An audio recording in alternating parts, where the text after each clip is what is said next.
Hello, hello. Welcome to day 2 of this nervous system mini course. I am so excited to be here with all of you, diving deeper into my favorite topic, which is the nervous system in general, nervous system regulation, and how to harness the power of your nervous system for healing. So, we're going to have the same format today.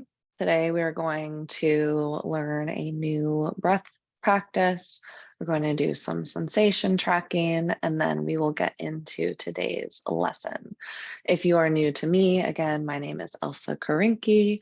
I am a somatic experiencing student. I'll be a fully certified somatic experiencing practitioner soon, but I'm also a breathwork facilitator, Karuna Reiki master, yoga nidra guide, yin yoga teacher, and many more things. But I am just incredibly passionate about somatic healing, and the nervous system is a huge component of that. So to begin today, just go ahead and blink your eyes closed, or you can leave them open if that feels better for you in the space that you're in.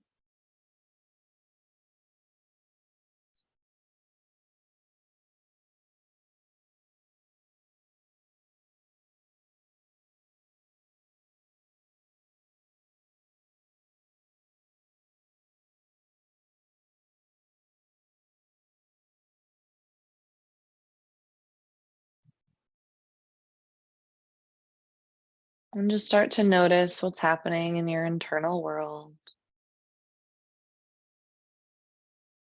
Notice which sensations are present in the container of your awareness in this moment.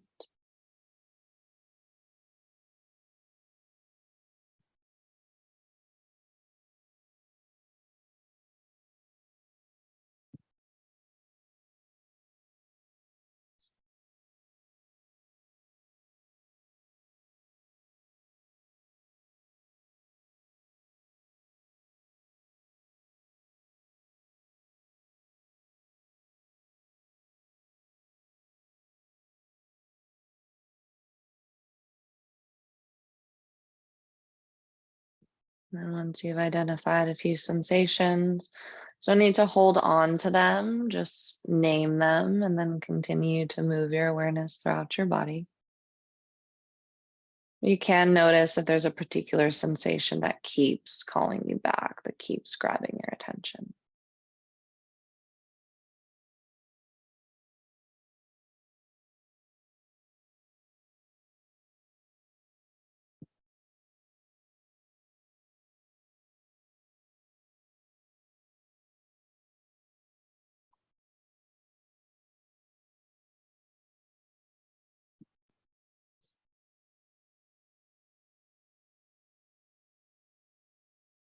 And now today we're going to do a similar breathwork technique to the one we did yesterday, but slightly different. So this one is called box breathing or square breathing. So we're still going to use a count of 4, but this time we're going to introduce a 4-second pause between the inhale and the exhale. So we'll inhale for 4 seconds, pause for 4 seconds, exhale for 4 seconds, pause for 4 seconds, and then repeat. So it's exactly what it sounds like.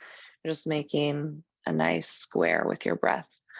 If I have any pregnant mamas listening to this, baby needs you breathing continuously. So please do not incorporate the pauses at the bottom and the top. For you, you can just stick with yesterday's practice 4-4 breathing, inhale for 4, exhale for 4 continuously. If you have any other conditions that you know of where holding your breath is not for you, you can also opt for the continuous 4-4 breath. But if you're following me for square breathing, I will count for you. But first, we'll just take a nice clearing breath in through the nose, out through the mouth, and then seal your lips. Inhale through the nose for 1, 2, 3, 4. Hold full for 1, 2, 3, 4. Exhale, 4, 3, 2, 1. Hold empty, 4, 3, 2, 1. Inhale, 1, 2, 3, 4. Hold, 1, 2, 3, 4. Exhale, 4, 3, 2, 1. Hold empty, 4, 3, 2, 1. Inhale, 1, 2, 3, 4. Hold, 4, 3, 2, 1. Exhale, 4, 3, 2, 1. Hold, 4, 3, 2, 1. Continue on your own without my guidance, counting internally.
Finish the round you're on and then complete 2 more full rounds.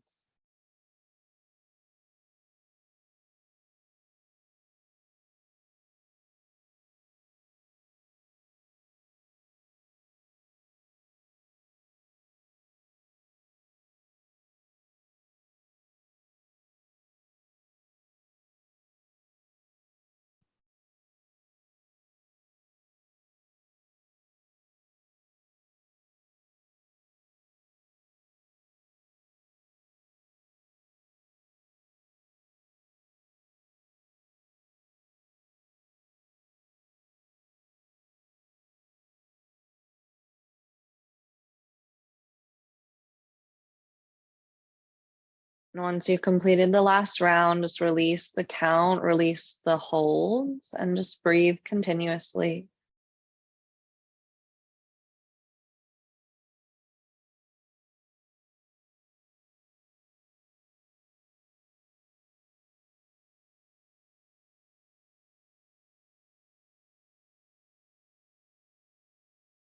And take another few breaths to just, again, track sensation in your body and notice if anything has shifted.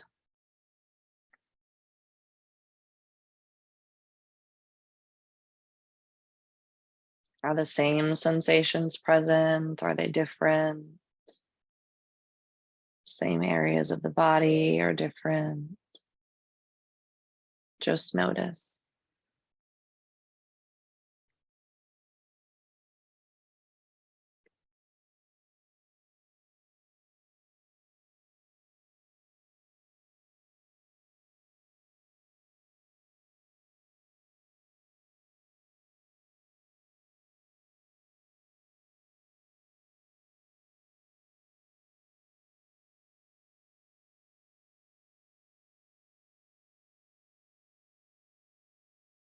And you can go ahead and tuck your chin down slightly, blink your eyes open. And slowly bring your gaze up to the horizon line. And then begin to gaze around the room.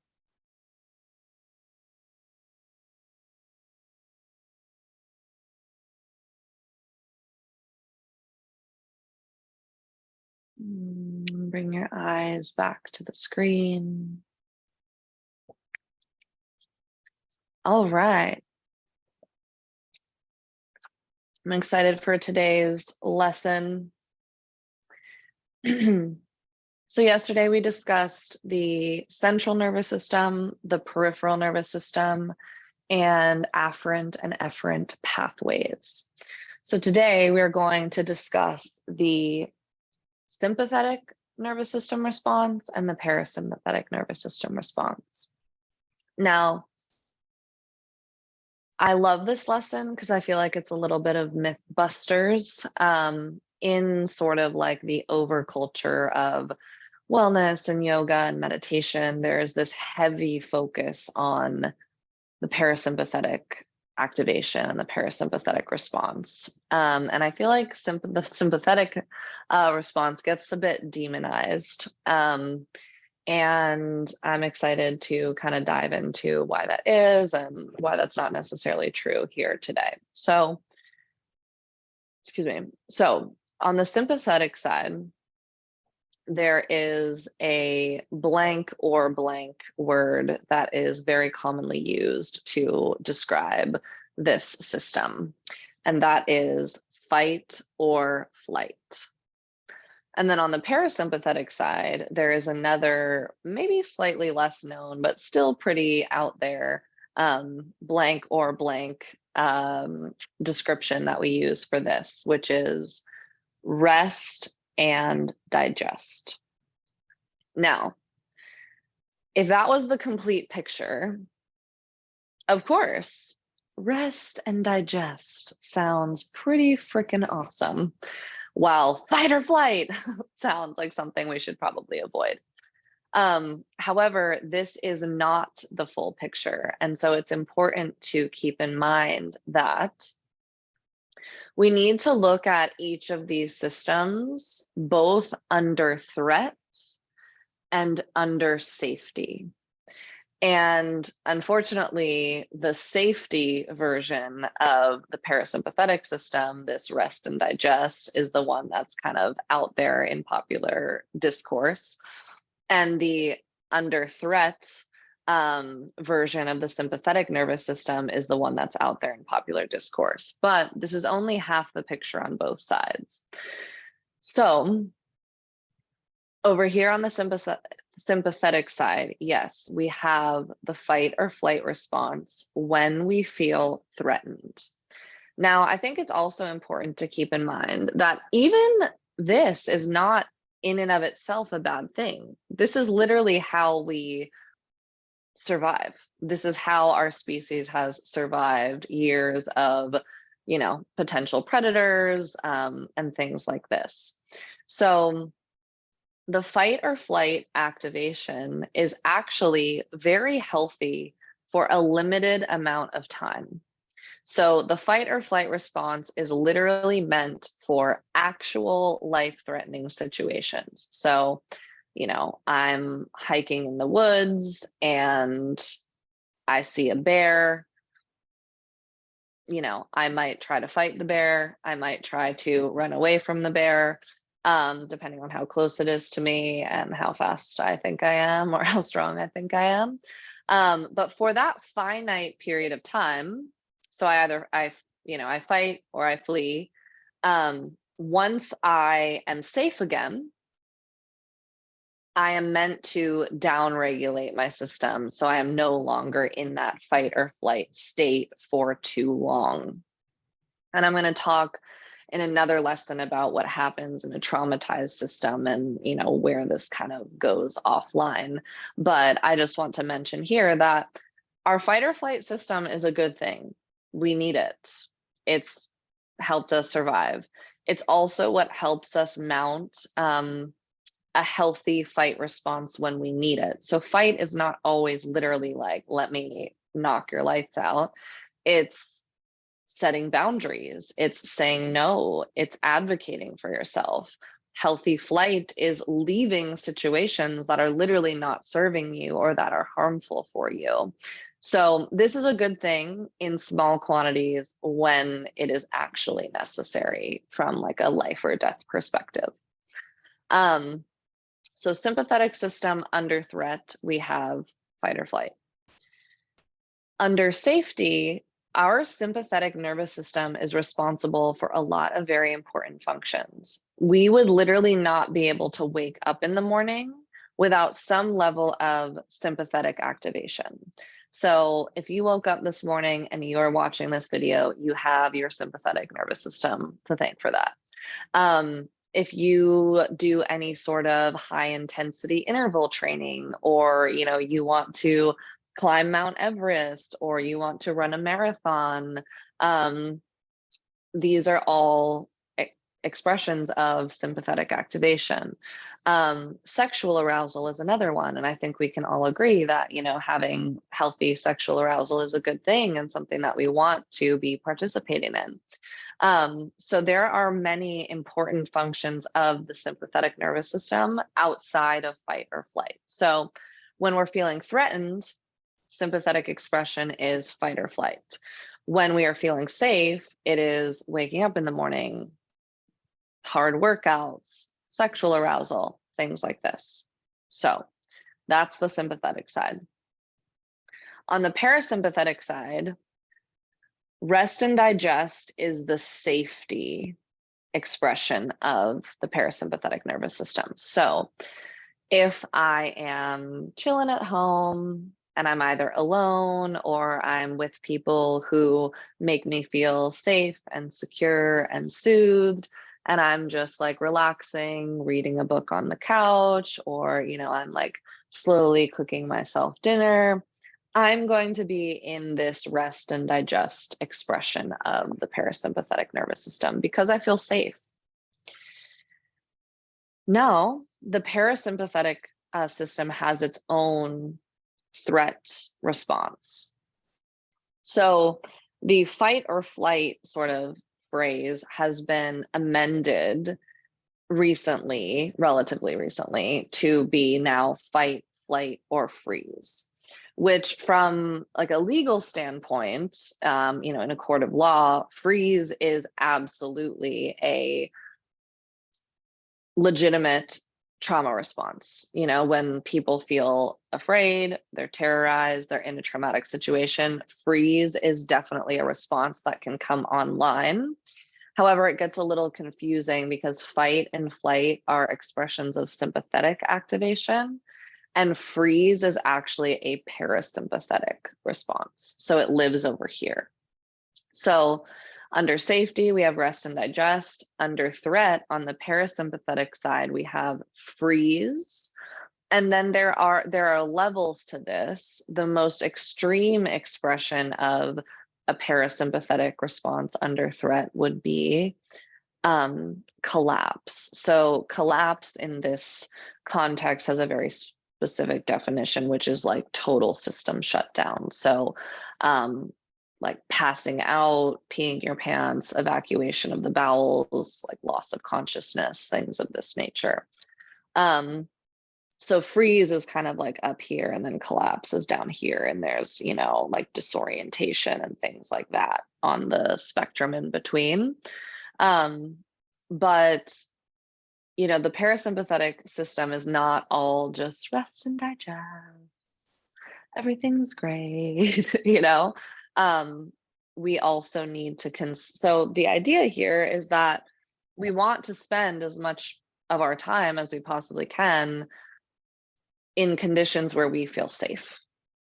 And so in this way, when we are feeling safe, we can experience this rest and digest expression of the parasympathetic system, and we can experience healthy sympathetic activation as well.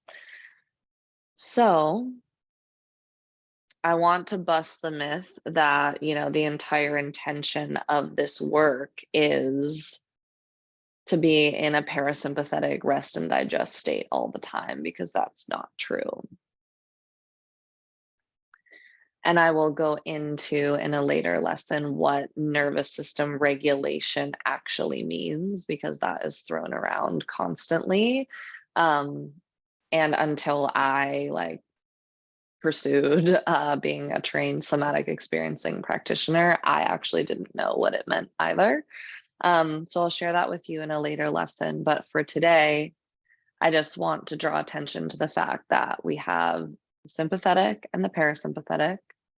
Sympathetic under threat, fight or flight, under safety, waking up in the morning, high intensity interval training, sexual arousal, etc. On the parasympathetic side, under threat, we have freeze all the way through collapse. And then on the safety side, we have rest and digest. So I will be in the Facebook group later today answering any questions either about yesterday's lesson or today's. I'll make a separate post for the day 2 material so that we can just keep it nice and organized and people can follow those threads if need be, or if they want to tune in. And I hope you continue to practice square breathing and that you continue to practice tuning in to what's happening inside your body and tracking sensation. So have an amazing rest of your day. Tomorrow's video is going to be pre-recorded, so we will not be gathering live at 9:30 Pacific, 12:30 Eastern time. I will drop a video in there later today for your enjoyment. And then I'll be back live on Thursday.